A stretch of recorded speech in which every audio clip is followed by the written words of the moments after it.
പടുകൂറ്റൻ മലയിലേക്കാണ് അവർ chase ചെയ്ത് കയറിയിട്ടുണ്ടായിരുന്നത്.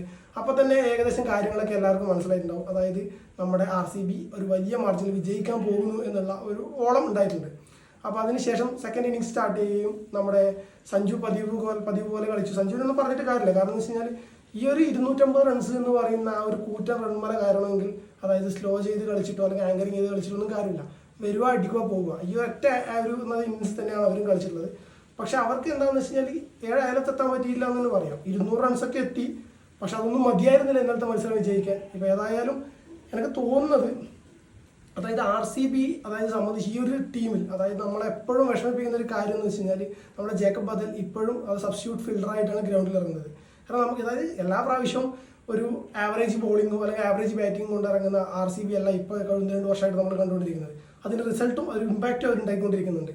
അപ്പോൾ അത്തരത്തിലുള്ള RCBക്ക് അതായത് ബെഞ്ചിൽ ഹേസൽവുഡ് വരാനുണ്ട്. അതേപോലെ ജേക്കബ് ബദലൊക്കെ അതായത് ഇന്ന് കാണുന്ന അതായത് ഇന്റർനാഷണൽ T20 തന്നെ ഏറ്റവും മികച്ച കളിക്കാർ ഒരാളായിട്ടുള്ള ജേക്കബ് ബദലൊക്കെ ബെഞ്ചിലിരിക്കുന്ന ഒരു സാഹചര്യമാണ് ഇപ്പോൾ നമ്മൾ കണ്ടുകൊണ്ടിരിക്കുന്നത്. അങ്ങനെ ഒരുപാട് പ്ലെയേഴ്സ് ഇനിയും വരാനുണ്ട്. അതുപോലെ സ്ട്രെങ്ത്തും സ്ട്രോങ് ആയിട്ടുള്ള RCBക്കെതിരെ ഈ ഒരു സീസണിൽ ഏതൊരു ടീമിനും മത്സരിച്ച് വിജയിക്കുക എന്ന് പറയുന്നത് കുറച്ച് അസാധ്യമായിട്ടുള്ള കാര്യമാണ്. ചെന്നൈ സൂപ്പർ കിങ്സിനെ സംബന്ധിച്ച് നേരെ തിരിച്ചാണ്. കാരണം അവിടെ ആ ഓപ്പണിംഗ് സ്ലോട്ടിലുള്ള സഞ്ജു സാംസണും ഗെയ്ക്വാദും അവർ 2 പേർക്കും ഏകദേശം 36 കോടി രൂപയാണ് നമ്മുടെ ചെന്നൈ മാനേജ്മെന്റ് ഒരു സീസണിൽ ചെലവാക്കുന്ന തുക.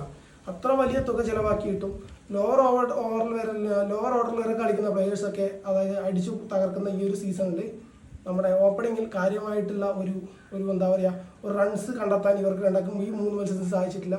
ഇത് തന്നെയാണ് ഇവരുടെ തോൽവിയുടെയും അതുപോലെ ക്യാപ്റ്റൻസിയുടെ കാര്യത്തിലായാലും ഗെയ്ക്വാദ് ഈ സീസണിൽ അമ്പയെ പരാജയപ്പെടുന്ന ഒരു കാഴ്ച നമ്മൾ കാണുന്നുണ്ട്. ഏതായാലും ഞാൻ പറഞ്ഞിട്ടുണ്ടായിരുന്നു ഈ ഒരു മത്സരം അതൊരു ഉയർത്തെഴുന്നേൽപ്പിൻ്റെ മത്സരമായിരുന്നു ചെന്നൈയെ സംബന്ധിച്ച്. പക്ഷെ ഉയർത്തെഴുന്നേൽക്കാൻ സാധിച്ചിട്ടില്ല. വരുന്ന മത്സരങ്ങളിൽ അതായത് തുടർച്ചയായിട്ടുള്ള 3 തോൽവിയുടെ ക്ഷീണം മാറണമെങ്കിൽ ഇനി വരുന്ന എല്ലാ മത്സരങ്ങളിലും അതായത് അതിനുള്ള ഒരു മാറ്റം വരുത്തിക്കൊണ്ട് ടീമിനുള്ളിൽ അതായത് തലപോഞ്ഞ് ആലോചിച്ചുകൊണ്ട് പുതിയൊരു മാറ്റങ്ങൾ വരുത്തിക്കൊണ്ട് ടീമിനെ ഇറക്കിയിട്ടില്ലെങ്കിൽ ഈ ഒരു സീസണിലും ചെന്നൈ സൂപ്പർ കിങ്സ് അവസാന സ്ഥാനത്തേക്ക് പിന്തള്ളപ്പെടാനുള്ള സാധ്യത വളരെയധികം മുന്നിൽ കണ്ടുകൊണ്ടാണ് ഞാൻ ഈ പറയുന്നത്. അതുകൊണ്ട് ഈ ഒരു സീസണിലെ ഇതുവരെയുള്ള പെർഫോമൻസ് എടുത്ത് നോക്കുമ്പോൾ ഏറ്റവും ബാഡസ്റ്റ് ആയിട്ടുള്ള ടീം എന്ന് പറഞ്ഞു കഴിഞ്ഞാൽ അത് ചെന്നൈ സൂപ്പർ കിങ്സും ഏറ്റവും സ്ട്രോങ്ങസ്റ്റ് ആയിട്ടുള്ള ടീം എന്ന് പറഞ്ഞു കഴിഞ്ഞാൽ അത് 1-2 സ്ഥാനത്ത് നിൽക്കുന്നത് നമ്മുടെ RCB, രാജസ്ഥാൻ, പഞ്ചാബ് അതുപോലുള്ള ടീമുകളൊക്കെയാണ്. ഏതായാലും ഇന്നത്തെ മത്സരങ്ങളുടെ കൂടുതൽ വിശേഷങ്ങളായിട്ട് നമുക്ക് കാണാം. നന്ദി.